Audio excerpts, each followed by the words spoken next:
अरे और कितनी मेहनत करनी पड़ेगी। कुछ ऐसा जुगाड़ू आइडिया सोचना पड़ेगा कि शिकार मेरे पास खुद चलकर आए। भेड़िया बहुत ही शातिर धूर्त था। वो कोई ऐसा तरीका ढूंढ रहा था जिससे वो आसानी से शिकार ढूंढ सके। सुनो गधे भाई, क्या तुम इस लकड़ी के गट्ठे को उठा सकते हो? ये अनुमान से ज्यादा भारी है। ठीक है, मगर नन्ही हिरण, ये सब करने की क्या जरूरत है? अच्छा हुआ जो मैं यहाँ आ गया। अब इन लकड़ियों को मेरे पीठ में डाल दो, मैं इन्हें छोड़ दूंगा। गधा बहुत ही दयालु और समझदार था। वो हर किसी की मदद किया करता था।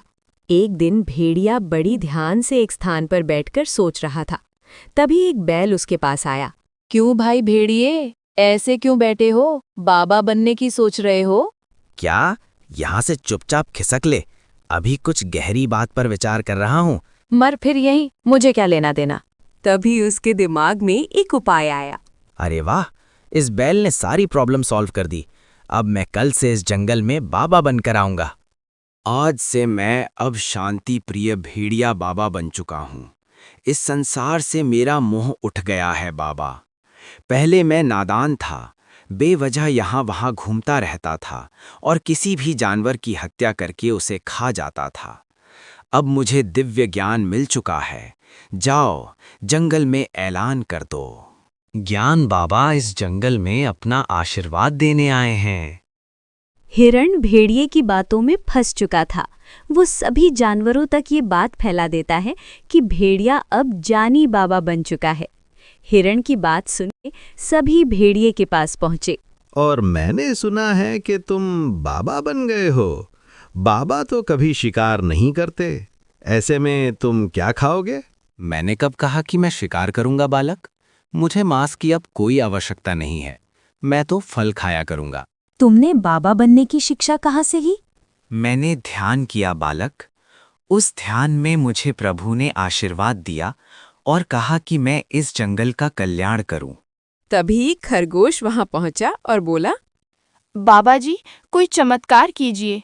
मेरे बच्चे के पेट में बहुत दर्द हो रहा है। तुम चिंता मत करो बालिके, मैं अभी एक मंत्र फूंकता हूँ और तुम्हारा बच्चा ठीक हो जाएगा।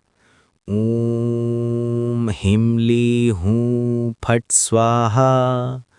अब जाओ, देखो कि ठीक हुआ कि नहीं। खरगोश अपने बच्चे को चेक करके आता है। बाबा जी की जय हो। अद्भुत बाबा जी, मेरा बच्चा बिल्कुल ठीक है। उसका दर्द छूमंतर हो गया है। अब सभी भेड़िए की चाल में फंस चुके थे। उन सभी को विश्वास हो चुका था कि भेड़िया बाबा बनकर चमत्कार करता है। अब भेड़िए की रोज सेवा होने लगी। तरह तरह के भोजन पकवान लाए जाने लगे। भेड़िए का दिन अच्छे से कटने लगा। मैं मांसाहारी जानवर, ये घास फूस कब तक खाऊंगा? दूसरी तरफ गधा कुछ सोच रहा था। ये चमत्कार है या आंखों का धोखा? कुछ समझ नहीं आ रहा है।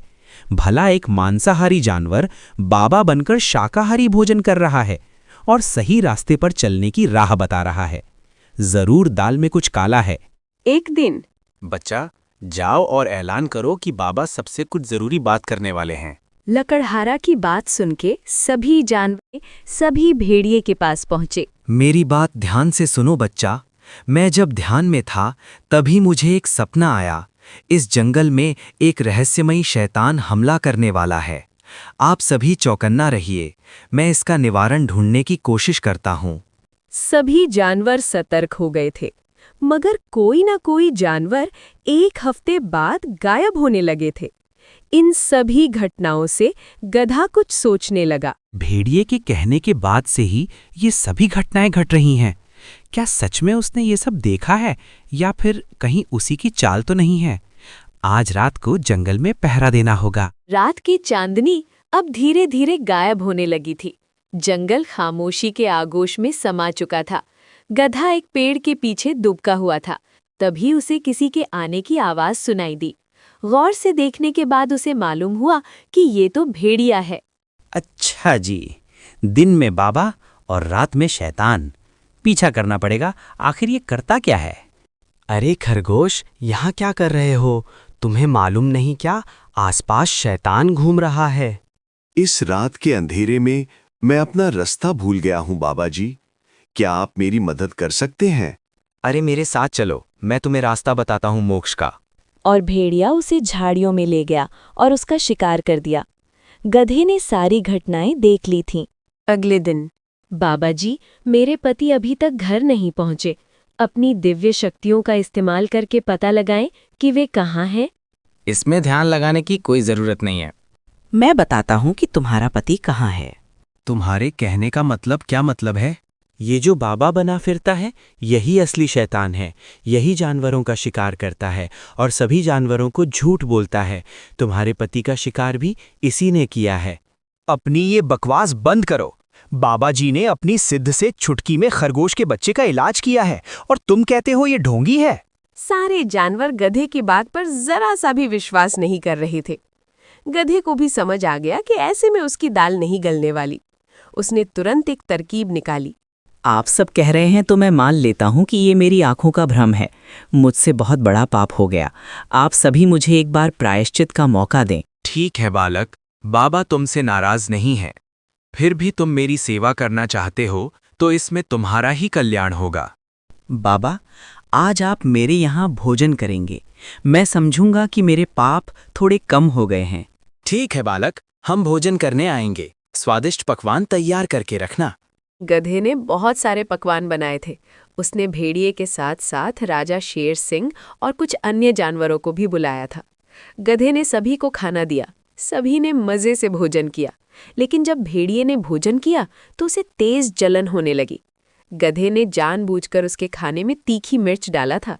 गुस्से में आग बबूला होकर भेड़िए ने कहा। उसका इतना ही कहना था कि सभी जानवरों ने भेड़िए की तरफ देखा। भेड़िए को एहसास हुआ कि उसने जल्दबाजी में कुछ गलत बोल दिया है। तभी उसने बात को काटते हुए कहा, अरे बालक गधे, तुमने मिर्च ज्यादा डाल दी है। थोड़ा ध्यान रखा करो। बाकी जानवर तो कुछ समझे नहीं, मगर शेर सिंह को भेड़िए के इस बर्ताव पर कुछ शक होने लगा। सभी ने खाना खाया और चले गए। सबके जाने के बाद गधे के पास शेर आया और उनके बीच कुछ बात हुई। अगले दिन, ये गधा अपने आप को बहुत होशियार समझता है। उसे मेरी किसी भी बात पर विश्वास नहीं होता। उसे रास्ते से हटाना ही होगा, वरना वो मेरा खेल बिगाड़ देगा। एक दिन भेड़िए ने गधे को हिरण से बात करते सुना। गधे भाई, मेरे इलाके की घास सूख चुकी है। मुझे नए चारे की आवश्यकता है। इतनी सी बात। पहाड़ी के दूसरी तरफ एक जगह है, वहाँ हरी हरी घास उगी है। वहाँ जाओ। ऐसे भी उधर कोई ज्यादा जाता भी नहीं है। तुम्हें कोई परेशान भी नहीं करेगा। भेड़िए के खुराफाती दिमाग में एक उपाय आया। अरे वाह, जब ये हिरन वहां पहुंचेगा, मैं पीछे से इतना जोरदार हमला करूंगा और इसे घायल करके भाग जाऊंगा। और जब ये यहाँ आकर अपना दुखड़ा रोएगा, तब मैं सारा इल्जाम इस गधे के ऊपर डाल दूंगा। बोलूंगा कि गधा ही असली शैतान है जो भेष बदलकर जंगल में रहता है। हिरन हरी हरी घास देखकर बहुत खुश हो रहा था। उसे मालूम नहीं था कि भेड़िए उसके ऊपर नजर टिकाए बैठा है। अरे वाह, गधे ने सही कहा था। यहाँ तो सच में नई नई घास है। मौका पाकर भेड़िए ने हिरण पर हमला कर दिया। मगर भेड़िया कुछ और कर पाता उसके पहले शेर सिंह, गधा और कुछ जानवर वहां आ पहुंचे। रुक जा ढोंगी, तुम्हारा खेल खत्म हुआ। छोड़ दे उसे। महाराज, आप यहाँ कैसे? आप जो समझ रहे हैं वो सब गलत है। मैं तो बस हिरण की सुरक्षा के लिए यहाँ मौजूद हूँ। तुम्हारी माफी नहीं, सजा होगी। वो तो अच्छा हुआ कि गधे ने खाने पर बुलाया और तीखी मिर्च तुम्हारे खाने में डालकर तुम्हारा मुंह खुलवाने की कोशिश की। उसी समय मुझे तुम पर शक हुआ और मैंने गधे और हिरण के साथ मिलकर ये योजना बनाई। सैनिकों, इस भेड़िए को काल कोठरी में डाल दो। गधे की योजना से भेड़िए की सच्चाई सामने आ गई थी। सभी जानवरों ने गधे से माफी मांगी और कसम खाई कि बिना जांच पड़ताल करे कभी भी किसी की मीठी बातों में नहीं आएंगे।